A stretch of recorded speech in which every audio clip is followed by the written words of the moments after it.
Hello and welcome to the final episode from Coalmint Mountains Railroad. In this episode, I'm just gonna be doing the final review. Now, the overall, I would say that the route is very fun.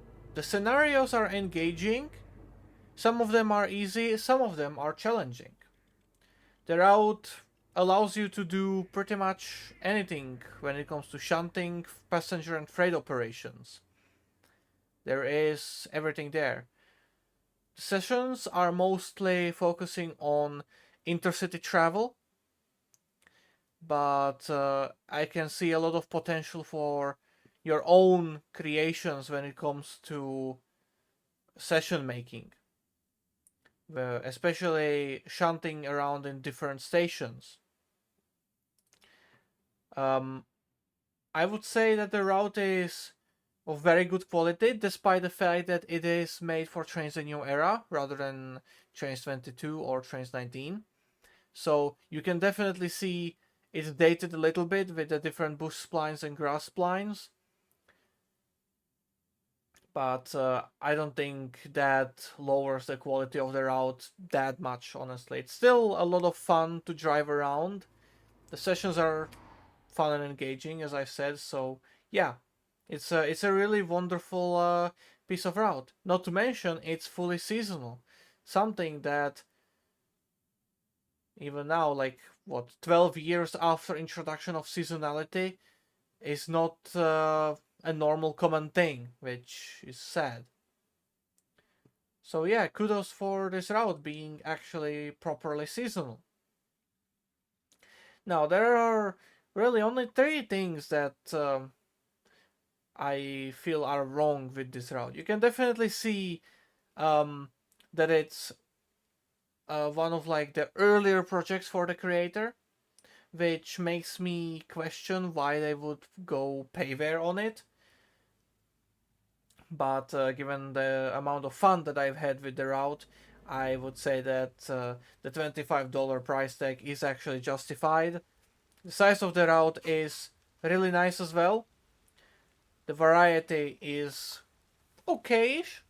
Well, for the region, anyways, it's really good because we are in the Appalachian Mountains essentially. So you get the mountains, you get the hills, and you get a little bit of plains as well, which really is quite good to uh, to play around with.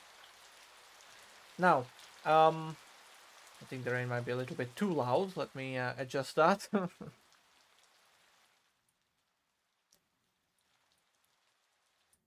But continuing on, despite it being one of the earlier projects, you can definitely see that the creator has taken care of the route. Even though I would point out the three problems that I have with this route. The first one is quite obvious. It's located along the entire network, and it's the catenary. Now, I understand why it's so lazily done.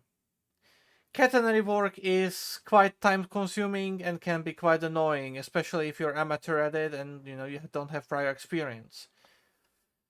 So you just skip on it and you make it simple like this, which is why you get pantographs clipping through the wires on the catenary height not fitting at all times, all these things.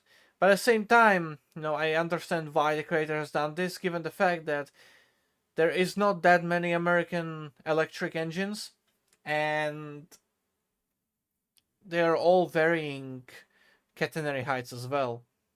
So if you really want to have a route where you can just play with your electric engines, you are kind of very limited.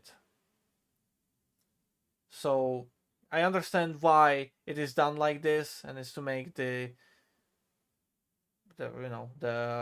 ability to play with anything you want, really.